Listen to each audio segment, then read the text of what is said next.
alternativo, perdóneme, el senador Jorge Enrique Robledo. La audiencia es por la defensa de la calidad de la universidad pública. El senador Jorge Enrique Robledo.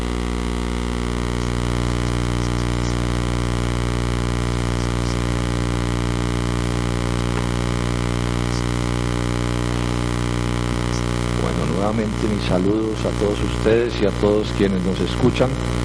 Contarles que tenemos 17 universidades públicas de Colombia donde los profesores y los estudiantes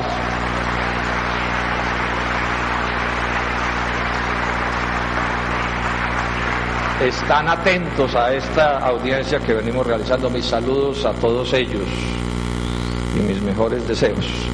Yo voy a hacer una intervención que tiene que ver con el impacto de la globalización en la educación pública colombiana, o sea, cómo se relaciona una cosa con la otra. Pero antes de entrar en materia, pues quiero dar una buena nueva, ¿no? En el día de ayer el ministro de Agricultura tuvo que anunciar que revocaba la decisión de entregarle las tierras de los desplazados de Carimagua a un magnate de la economía colombiana.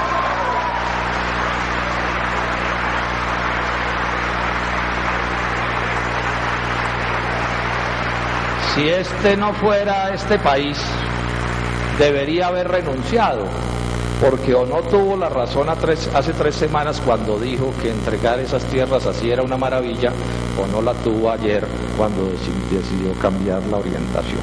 Pero como en Colombia estamos, es probable que le den la cruz de Boyacá. Mencionemos muy brevemente una serie de criterios. Si algún día me invitan a algunas universidades, vamos y hablamos más en detalle. Voy a hacer una especie de presentación telegrafiada, me excusan, para intentar mantenerme en el tiempo. Primera idea, la importancia del conocimiento. Sin conocimiento no hay progreso social de ningún tipo, no de ahora, sino desde siempre, desde siempre. Sin el conocimiento nada avanza, no avanzan las ciencias naturales. Hay una frase que me gusta insistir en ella que dice que la tecnología, que es en buena medida la madre de todos los avances sociales, la tecnología es la expresión material del conocimiento, es la forma que toma el conocimiento. Y si el conocimiento es fundamental en las ciencias que llamamos naturales, en las ciencias sociales ni se diga. Pues casi que las ciencias sociales uno podría en cierto sentido decir que es un conocimiento puro, la antropología, la filosofía, la literatura, etcétera, etcétera. Luego, enfaticemos esa idea, sin conocimiento no hay nada. Pero una segunda idea que es como la otra cara de la moneda, con solo conocimiento tampoco avanzan los pueblos. El conocimiento es una condición necesaria del desarrollo, pero no es una condición suficiente del desarrollo.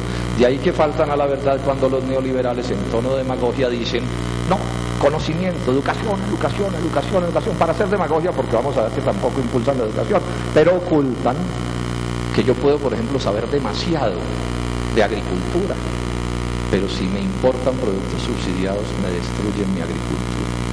O que un país puede saber mucho de medicina, pero si los hospitales no están abiertos a los habitantes de este país, pues la gente se muere de cualquier cosa.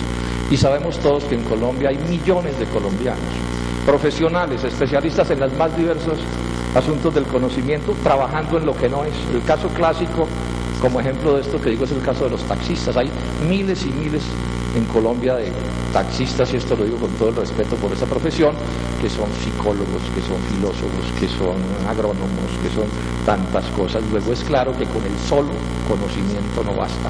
El desarrollo, el progreso, exige un progreso de tipo integral, donde el conocimiento es un pilar, pero otras muchas cosas son también parte constitutiva de ese desarrollo del conocimiento.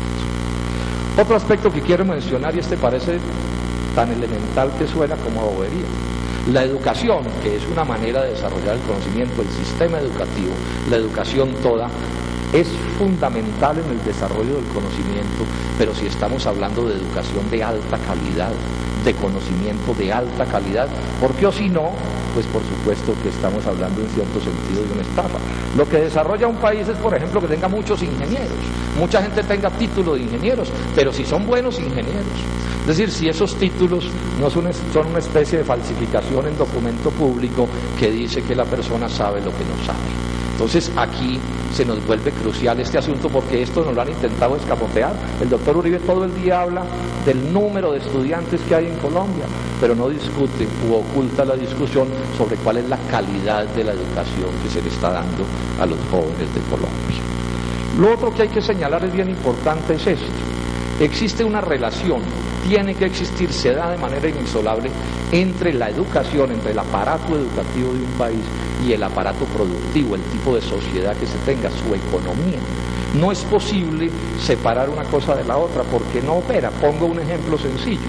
Si uno vive en una sociedad de cazadores y recolectores, por ejemplo como los Tucán Macro, y esto lo digo también con todo el respeto por esos compatriotas, pues sería una necesidad establecer allí, no sé, un laboratorio de física cuántica o de energía nuclear o de altos niveles de medicina, porque esa sociedad no requiere de eso. Entonces esta relación entre aparato productivo y aparato educativo se nos vuelve fundamental mantenerla y entenderla, porque al final el tipo de educación que una clase dirigente en una sociedad establece es el tipo de educación que esa clase dirigente cree que corresponde con las necesidades de esta sociedad.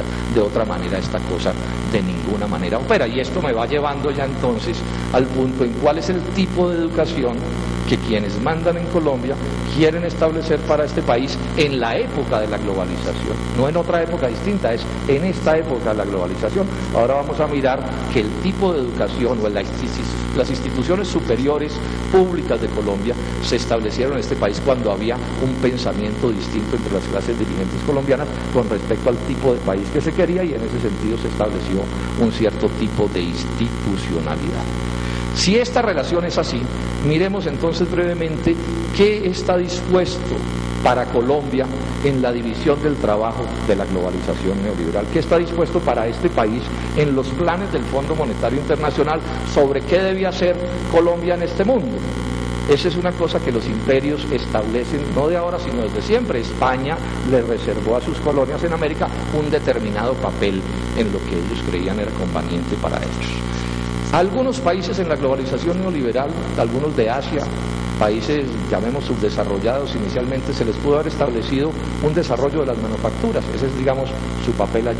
Pero uno en Colombia ya a estas alturas, después de 17 años de globalización, puede saber 2 o 3 cosas a ciencia cierta, que es lo que le depara la globalización a Colombia, particularmente el Tratado de Libre Comercio. Primero, especialización en la producción para la exportación de materias primas agrícolas y mineras. Enfatizo, exportación de materias primas agrícolas y mineras. ¿Qué es una materia prima?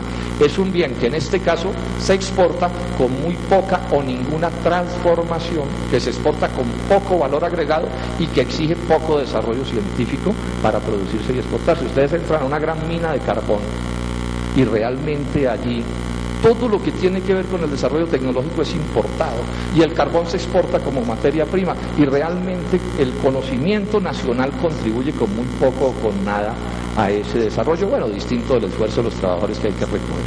Segundo aspecto, especialización. Lo poco que se hace de industria es en industria maquiladora, que por definición es una industria de baja tecnología, ¿cierto? Y que exige niveles no muy avanzados de especialización del conocimiento y de la mano de obra.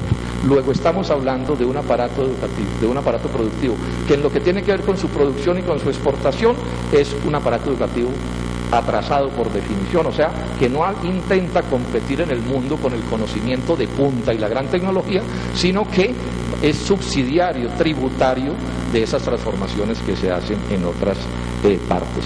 Y la economía nacional se la toman las transnacionales. Lo poco que se produce aquí para el mercado interno se lo toman las transnacionales, y es sabido que esas transnacionales desarrollan la ciencia y la tecnología en los países donde tienen sus casas matrices. Esta es una característica de la producción transnacional. En la división del trabajo, aquí de pronto hay una ensambladora de automóviles, pero las partes complejas de la producción de esos automóviles nos vienen como CKD, que se llama, ¿cierto?, importado de otras latitudes donde se han establecido esos niveles de producción. Y en lo que tiene que ver con ciencias sociales ni se diga.